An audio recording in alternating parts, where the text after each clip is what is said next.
Genesis 49 is where we are. And today marks another end of an era. We've said that as we've transverse and transition from one section to another. And today we have the somber but solemn task of attending the third patriarchal funeral in the book of Genesis.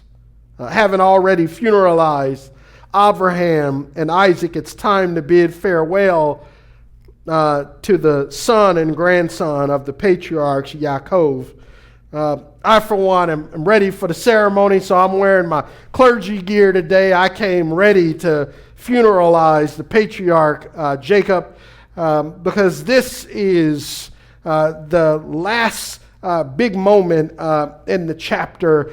Next week, we'll end this 2-year and 2-month study in the book of Bereshit, in the book of Genesis. And Jacob has been such a central figure. No person has been talked about, studied in the book of Genesis more than Jacob.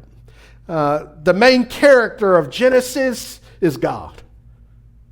The second or the supporting actor or main character in the story of Genesis is Jacob.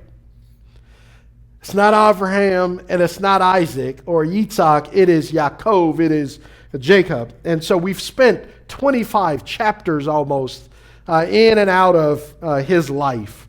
And so we get a chance to funeralize him today, and this is a somber but solemn responsibility that we have. And here's the big idea, and we've got 2 small movements in these short verses. The big idea is that Jacob's famed funeral is fitting for a multifaceted father. All those F's are a tongue twister, but I hope that it serves as a mnemonic device to help us remember. Jacob gets the most famous funeral in the whole Bible happens today. Not even Jesus got a funeral like Jacob. It's the most dynamic, extravagant funeral in all of the Bible. And so here's the first movement. The first movement is simply that Jacob expires in Egypt, verses 29 through 33. We left off last week in verse 28 as Jacob gave his final blessing to his 12 sons on last week. This week, Jacob is going to give his final instructions in verses 29 through 32, and then he's going to breathe his final breath in verse 33. So the final blessings last week, the final instructions, then its final breath. Look with me as he gives his final instructions to his boys, that 12 boys that are gathered around his bed. Verse 29, then he commanded them, I'm about to be gathered to my people. That's a euphemism to dying and transitioning to the other side. He says, and he commands them, bury me with my ancestors in the cave in the field of Ephron, the Hethite. The cave is in the field of Machpelah near Mamre in the land of Canaan. This is the field Abraham purchased from Ephron the Hethite as burial property. Abraham and his wife Sarah are buried there. Isaac and his wife Rebecca are buried there. Your grandparents, great-grandparents, they're buried there. And I buried Leah there. You guys' mother is buried there. Some of you. Your mother is buried there as well. Verse 32, the field and the cave in it were purchased by the Hethites. Now, this charge to the 12 sons is a restatement of the instructions that Jacob had sworn as an oath to Joseph in chapter 47, verses 29 through 31, and then reiterated again in chapter 48, verses 21 through 22. Remember when he told Joseph to put his hand under his genitals and swear to me, Sunday, you're not going to bury me in Egypt, but you're going to take my body and my bones and bury them in the promised land. Jacob has been focused for 3 chapters now, 47, 48, and 49. He knows he's come to the end, and his focus has been on where his sons will bury him when he expires.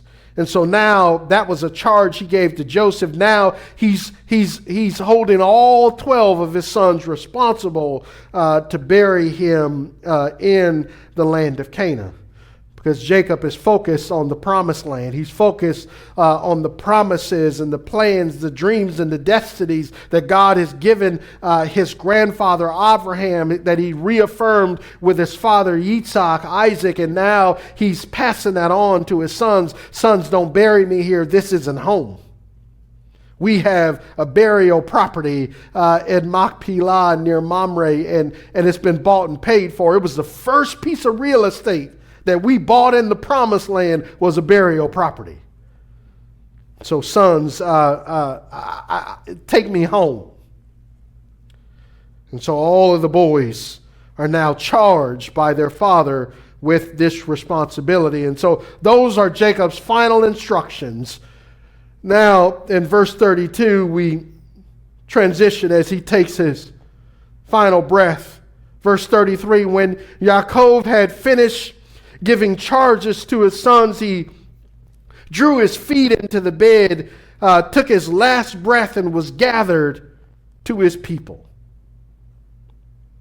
I want you to notice something interesting. Jacob has said, I've said all I'm going to say, and get into bed, pull the covers up over me, and breathe my last. What a journey it's been walking with Jacob. I want you to notice something interesting. The text says that he breathed his last breath and he was gathered with his people. In other words, he's joining all of the ancestors that have gone before him on the other side. I want you to notice, let's put verse 33 back up on the screen. I want you to notice what it doesn't say. And I don't know why it doesn't say what it doesn't say, but it doesn't say something. I want you to notice how in Genesis 25, when Abraham died, the text says that when he died, look at Genesis 25, verses 7 and 8. It'll come up on the screen for you. It says, this is the length of Abraham's life, 175 years. He took his last breath and died at a good old age, old and contented, and he was gathered to his people. Sounds just like the statement we just read in Genesis 49. He breathed his last, but here it says that Abraham died and he was gathered to his people. Look at Genesis 35 when we funeralized Isaac. Look at the statement. Verse 28 says, Isaac lived 180 years, and he took his last breath and died and was gathered to his people, old and full of days, and his sons Esau and Yaakov buried him.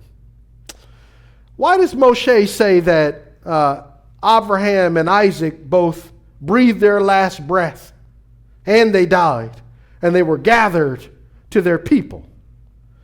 Why in verse 33 does he just say that Jacob took his last breath and was gathered to his people? Why doesn't he also say that he died? What is that about?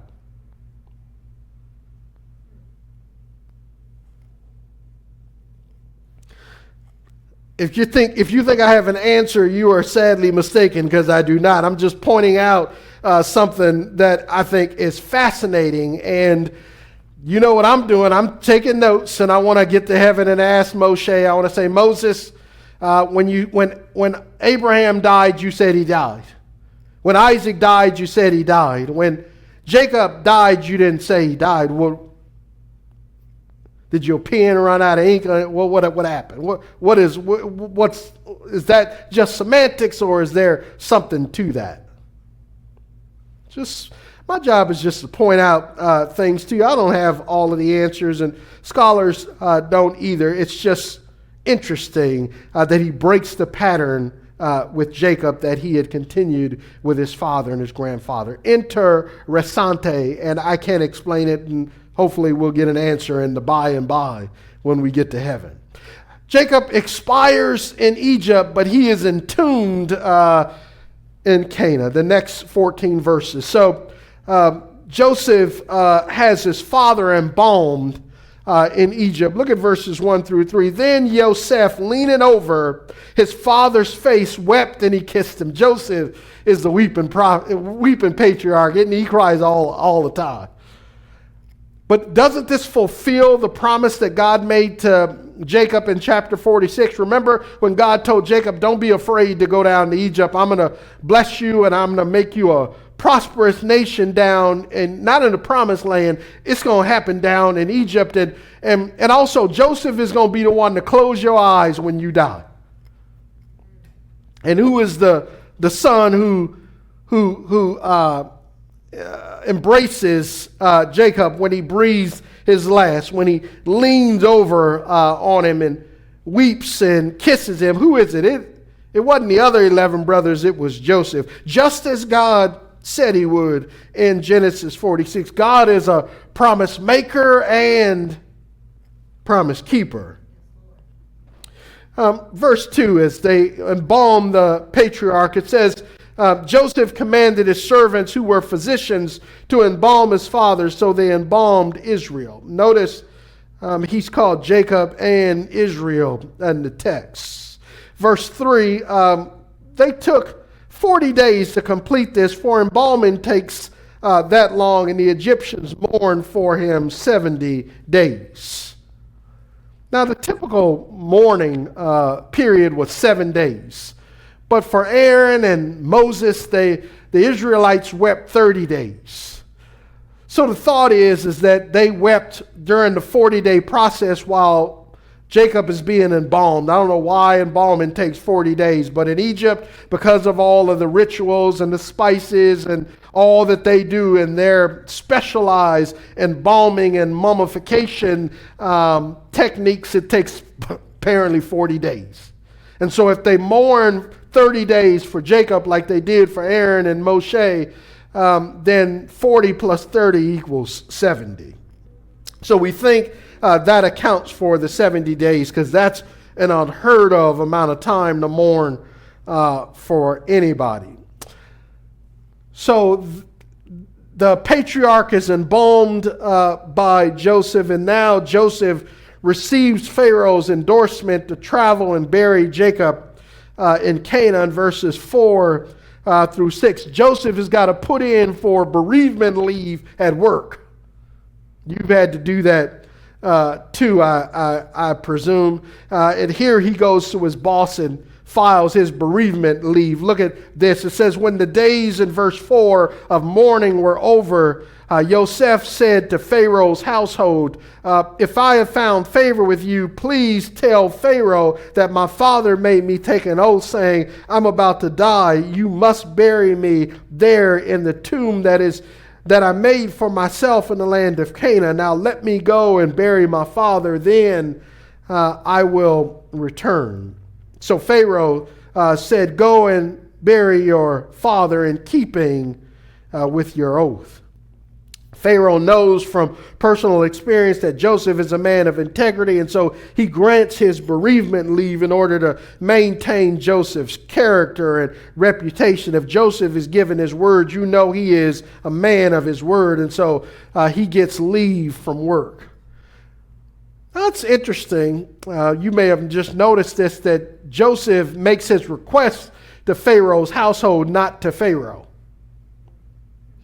Joseph is the second in command. He's the grand vizier. He's the prime minister. Why is he going through and an intermediary to get to Pharaoh when he stands beside Pharaoh. Some people think because Joseph is leaned on Jacob and kissed him that he's ceremonially unclean and needs to stay away from other people, but it's been 70 days. Maybe Joseph is still grieving and weeping, and he's so distraught and so grief-stricken that his father that he's a mess. Maybe he hadn't shaven, and you don't go before the king unshaven and clean and put together, and maybe Joseph is in his mourning clothes and hasn't shaven, let his hair grow out, and he's looking like Tom Hanks on the island when he was stranded, right? Maybe you look like that. And so he goes through the intermediaries to put in his bereavement leave request, and Pharaoh, who is this magnanimous boss and man toward Joseph and the Israelites, and he grants Joseph's leave.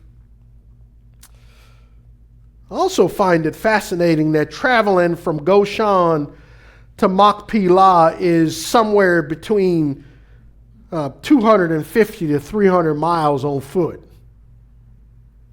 So it's probably going to take them between 25 and 30 days if they travel about 10 miles a day. So if you just do the math, if you divide 250 by roughly 10, that's about 25, right? Or if it's as far as 300 miles, then it's 300 divided by 10, which is 30 days. So roughly about a month to make this journey. And so he's going to be gone a little while. That's almost a month to travel there and almost a month to come back. So he's asking for basically 2 months of leave to go and bury his father. Now I want you to notice in verses 7 through 11 that Joseph, his brothers, in this massive funeral processional makes the expedition to Canaan. Look at this. This is extraordinary. Then Joseph, in verse 7, went to bury his father and all of Pharaoh's servants. Did you hear that? All of Pharaoh's servants. Not some of them, but all of them. The elders of Pharaoh's household and all of the elders in the whole land of Egypt went with Joseph. I'm going to let that one just sit in with you. Verse 8 says, along with all of Joseph's family, his brothers and his father's family, only their dependents and their flocks and their herds were left in the land of Goshen.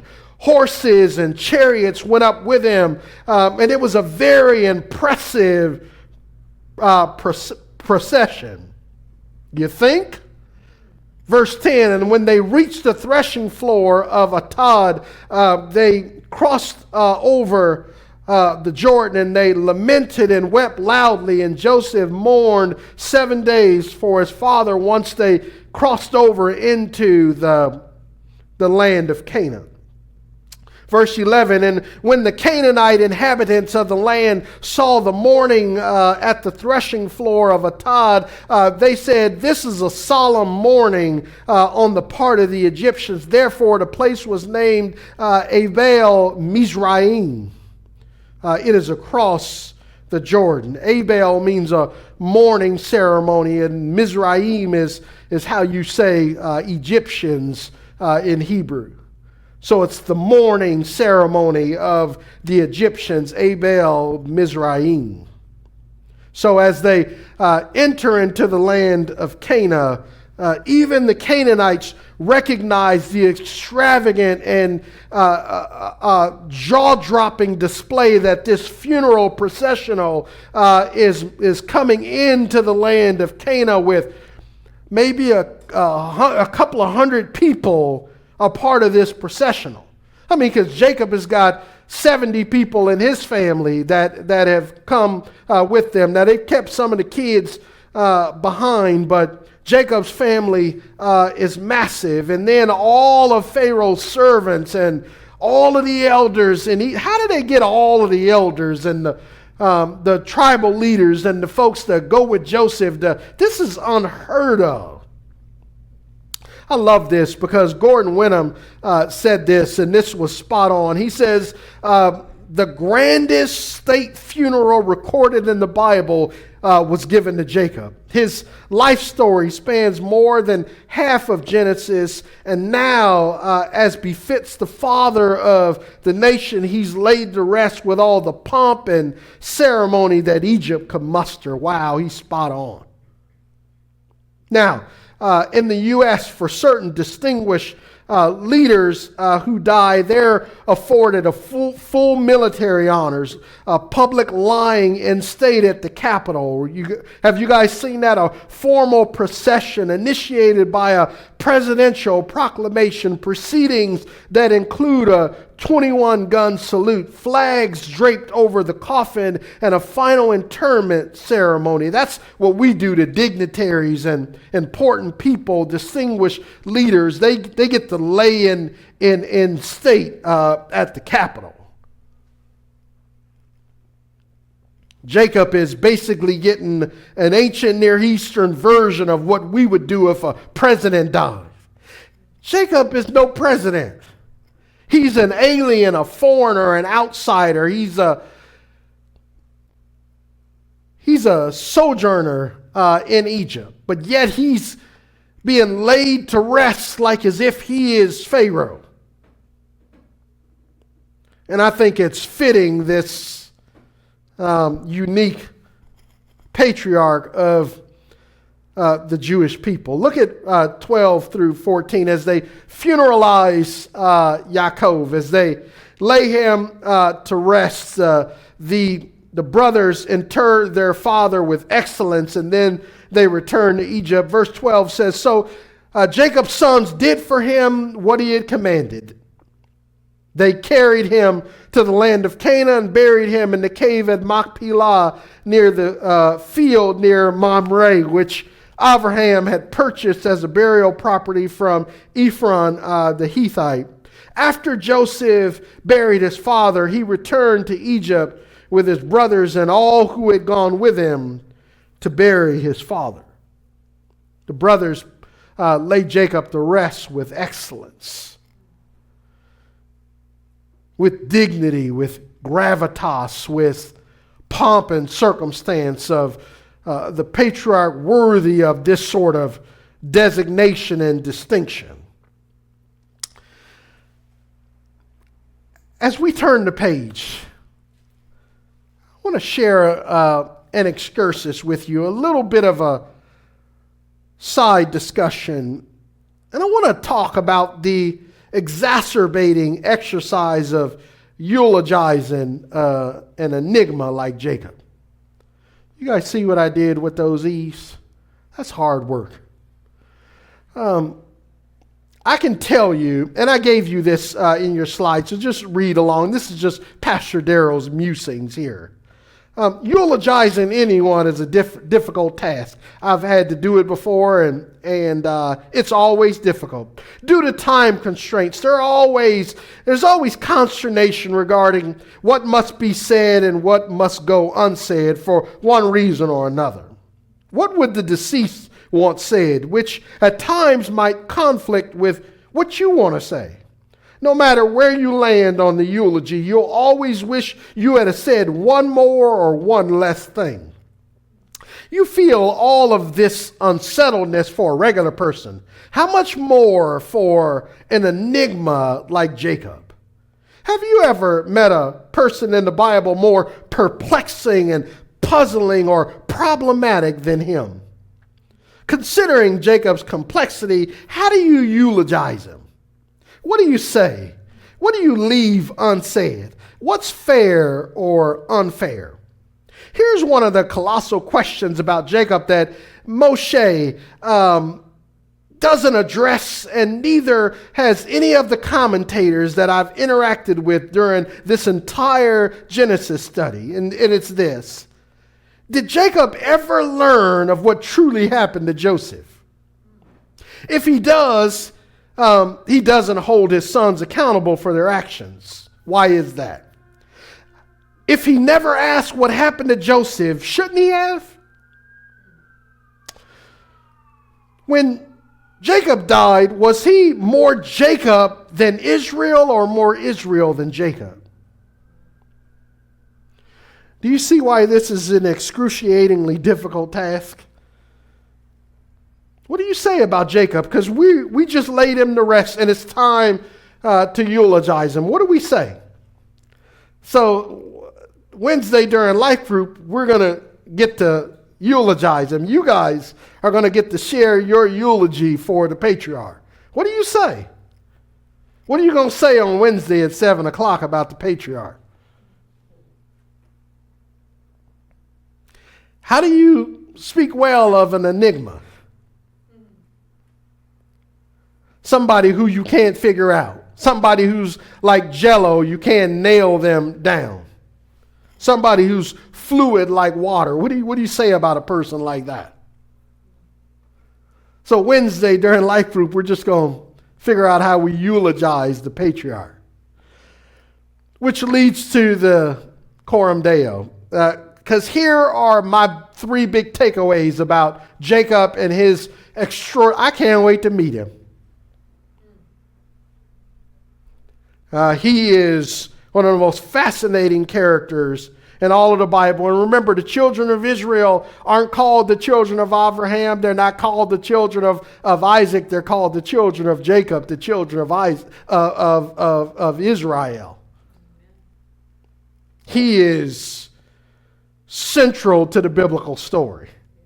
So here are my three big takeaways in Coram Deos, because these are the three things that I anchor Jacob's life to. These are my big takeaways. The first one is, sometimes in life, it's more important how you finish than how you start.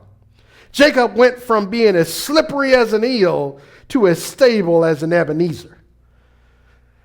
An Ebenezer is a big millstone that was erected in the ancient world as a monument that symbolized a contract or a covenant that was entered into, a battle that was won. So you erect this major stone that will last through the decades and the centuries to say, hey, it's at this stone. This is where the battle was won, or this is where we entered into that contract or that alliance or that covenant. The children of Israel set up in Ebenezer when they cross over into the Jordan, entering into the promised land in the book of Joshua. Jacob became an Ebenezer, a stable force for the patriarchal family. He didn't start out that way, did he? My grandmother would say Jacob was as slippery as an eel. You just couldn't hold on to him because he was conniving and tricking and scheming and strategizing, and all he cared about was getting blessings. And he would cut your throat, he'd cut you out of whatever to get blessings. Jacob was slippery. If the patriarchal family, if the destiny and the dream that God had given Abraham was in the hands of Jacob early on in chapters 24, 25, we were nervous, 26, 27. Y'all didn't feel comfortable about him being the container of the blessing because you had no interest that he wanted to be a conduit of that blessing. And so all of you were nervous. And I was nervous with you. But Jacob is proof positive that your finish is more important than your start.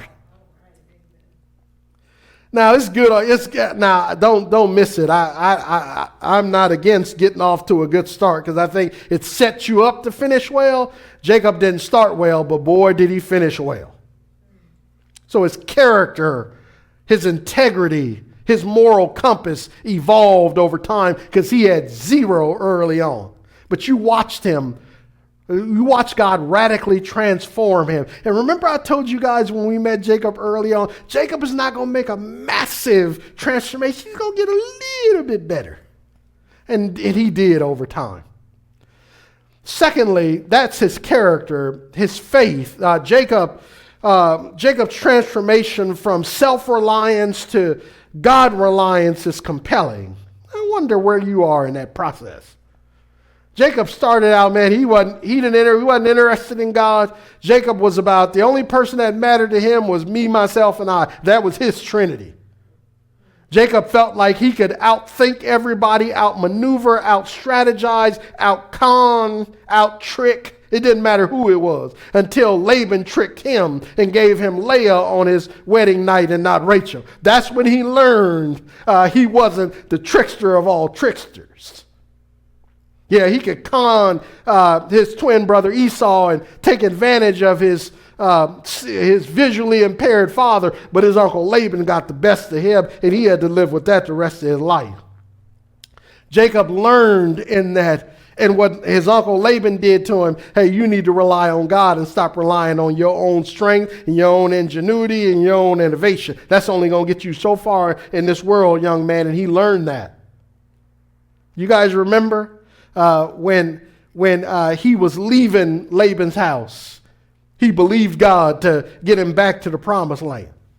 When he was terrified about going to go meet Esau, he hung on to the angel of the Lord to give him a blessing to ensure him that he would survive that interaction, because he thought Esau wanted to kill him.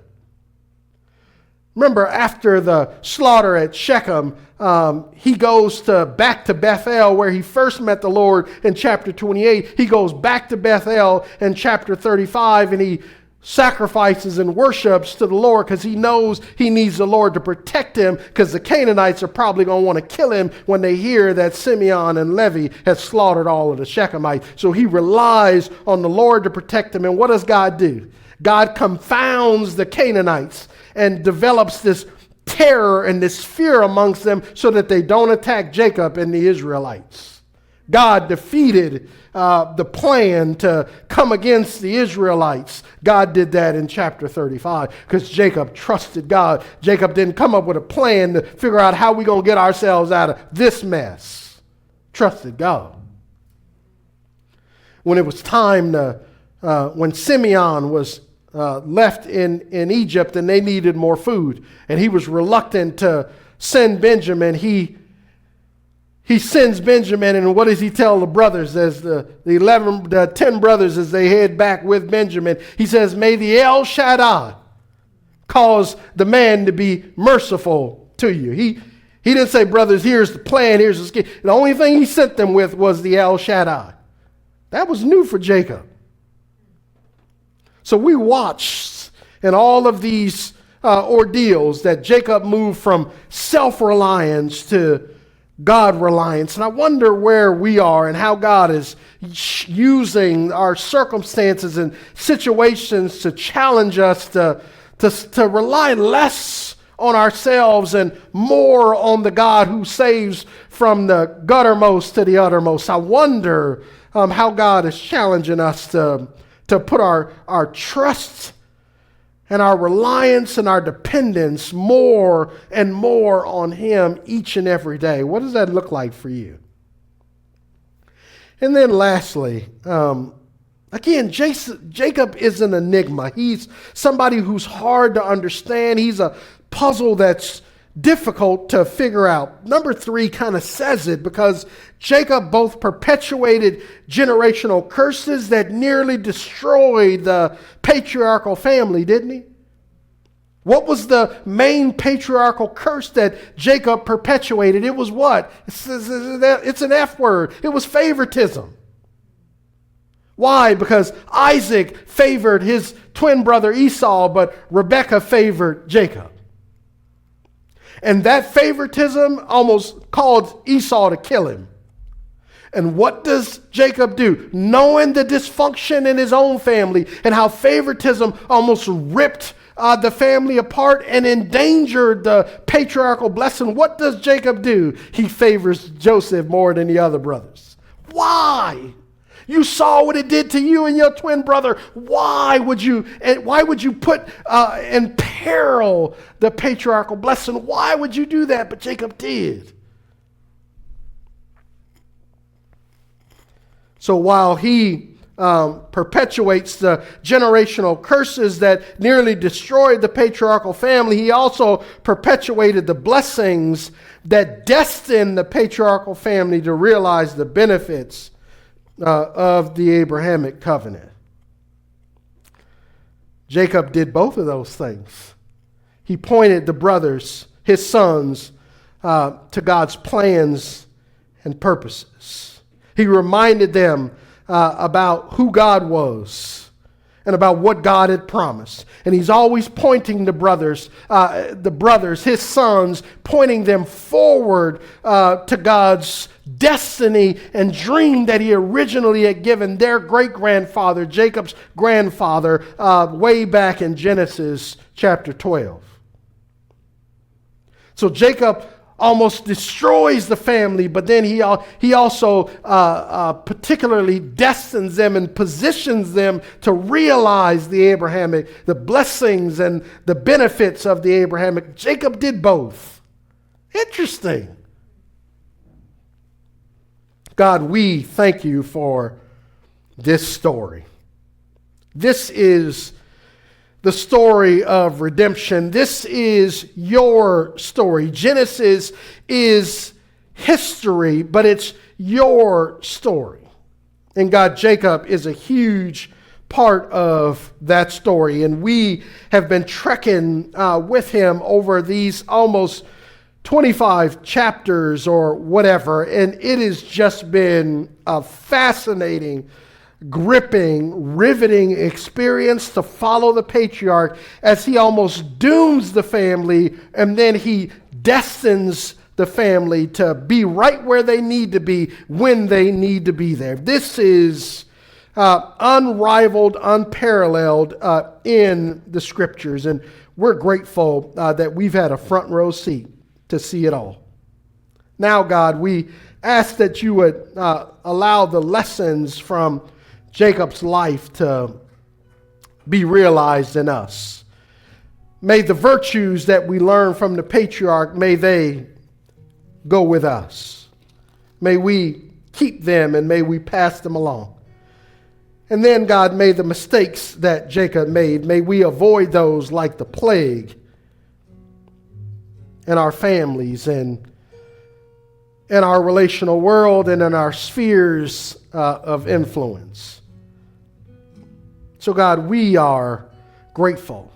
We're grateful because you are the God of not just a second chance, but the God of another chance, and another chance, and another chance, and another chance. And when we blow that chance, you give us another chance. Jacob had so many chances to get to where you wanted him to be.